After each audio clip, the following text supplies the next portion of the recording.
Hello, my friends, and welcome back. I don't know how many of you are watching team sports. Like I watch, for instance, sometimes I watch football slash soccer, European football. Just a little bit. I don't. I'm not a fan of it, but if some good teams are playing, I can't watch the whole thing anymore. When I was younger, I could. Obviously, I'm old.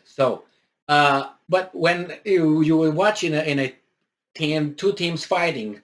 Let's say something happens over there and two guys start pushing one another and then the both teams scramble over there and the main guys over there, they're fighting. If you look somewhere behind them, you might find two of them just walk by one another and smack one another. Now those guys are what's happening right now in the world. So there's the big fight here between the teams in Ukraine, Russia with the rest of whomever are on the other side. And then on the other side of the pitch, there's two guys over there stepping on each other's feet or something, like outside of the whole thing. So what I'm trying to say is when people are not looking, other people take advantage of other stuff. So in this case is Venezuela and Iran, if you can believe that. And yes, I'm talking about oil. So while Europe and the European Union and all this, chest pounding that they want to sanction Russia on fuel, blah blah blah blah blah. Iran and Venezuela are dealing oil over the Pacific. Oh my God, Atlantic Ocean. I'm losing my mind.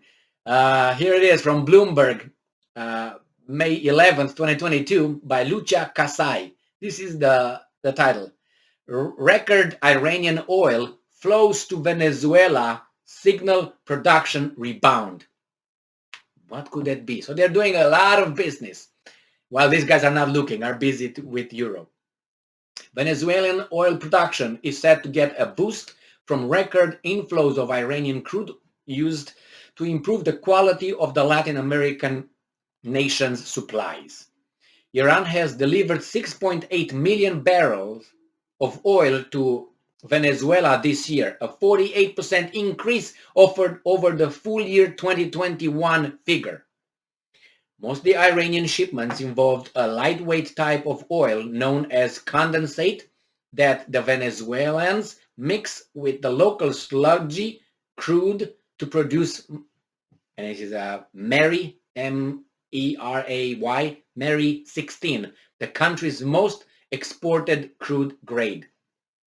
So they mix it. So the Iranians bring some kind of oil, bring it to these guys, make a certain kind of oil, mix it together, and sell it to whomever wants to buy it. So state oil company Petroles de Venezuela SA, has been relying on Persian cargoes to boost domestic production and finance President Nicolas Maduro's administration. And the people, right? No, just Maduro. Okay, got it. Okay, output that slumped the multi-year lows after the U.S. ratcheted up sanctions in 2019 has been recovering since Iran strengthened ties with the regime. In March, Venezuela pumped 697,000 barrels a day. Wow. It's almost 700,000. That's a lot. I mean, the U.S. is a day, and U.S. gets out of its U.S. oil reserves 1 million barrels a day to try to slow down the increase of gasoline. And these guys are just extracting from their soil. All right, a 33% up from a year earlier. Maduro has professed a goal of reaching 2 million barrels a day this year. Wow. Oh my God, three times. Three times, yeah. Although the goal is seen as unrealistic, analysts expect the production this year will be higher than in 2021. The last cargoes arrived in the same week that Iranian oil ministry Javad Oji made a surprise visit to Caracas to sign energy deals between the two nations. The Islamic Republic has stepped up cooperation with Venezuela in the past couple of years and tossed a line to Maduro's regime. People are not looking, they're doing business. A vessel identified as Deria carried 2 million barrels of Iranian South Pers condensate. It is currently anchored off the Venezuelan coast, awaiting orders to discharge its load. The oil was shipped by Niftrain in Intertrade Company, NICO, a Swiss-based subsidiary of National Iranian Oil Company that was hit with U.S. sanctions in 2008. Sanctions, blackmails, and threats. And you want to compete? How can you compete?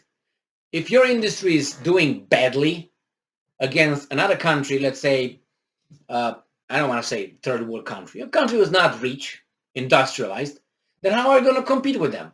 You do some slap some sanctions on the poor guys, and your company will win. Or you can create an embargo because some human rights violations in that country all of a sudden, and then you have it. No more your oil or whatever your product could not be provided, supplied to the rest of the world because we say so. And this is the international world order that we're trying to keep a status quo, right? Like Ursula said from Europe, and the Australian Prime Minister Jim Morrison, Scott Morrison, right? And the Prime Minister of Great Britain said that, and Biden, someone said for Biden, my bad. All these guys keep this is the world order, yeah. Our companies, when someone comes with a price that's a dumping price, you're going to do something about it. It's not competition, is it? The same with the oil right now, with the gas and oil and all these fossil fuels in Europe provided by the Russians. They couldn't compete with that. Americans, my country. But now we're going to give you, Europe, extra price. Thank you very much. But it doesn't trickle down to me, obviously. They're going to have some bonuses this year, the big CEOs and the shareholders. We're just going to be like applauding like idiots without knowing that actually nothing comes to us but a little increase in taxes. Oh my God, it's so pathetic if you look at it like this. If you don't put a little bit of a funny spin on it, it's like, man, you're from each and every corner, and you're like, oh, I'm happy. I have a TV, I have a beer, and we're winning, man. We're winning in where was last time we? Oh, in Ukraine now. Yeah, we're winning, man. We kick there. But yeah, don't turn the channel, son. Yeah, and we're happy about this. Great. And our schools are going like this. The society is becoming softer, but we celebrate. Yes, man. We are the best. Yeah, okay. Thank you very much for being with me again today. Stay strong, stay smart, look for the truth, and be just.